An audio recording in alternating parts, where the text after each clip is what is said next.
баласының бұзықтығын егер тексеріп көретін болса, жастық уақытында өзінің жаман болғаны әке шешесінің өзінің мысал сол балаға дұрыс үлгі бола алмағанынан өзі сигарет шегеді де баласына шекпе деп айтады.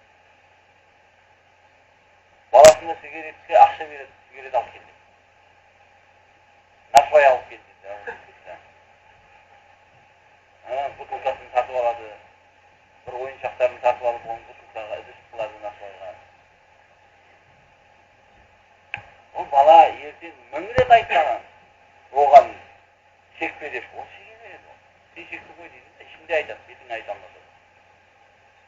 Сол үшін ла танха ан хулуқин ва таътия мислаху. Сен бір мінезден қайтарып, жаман мінезден, сол мінезді өзің істеме. Себебі сен оны бұйырып қайтарғаннан кейін өзің істесең, бұйырып өзің тастасаң, ол мінез болып қалады оған. Бұйырғанымен өзі істемесе, демек, ол мен үшін ғана бұйырып атқан екен, оның ешқандай пайдасы жоқ. Болсам әкемше боламын да дейді ол. Сол үшін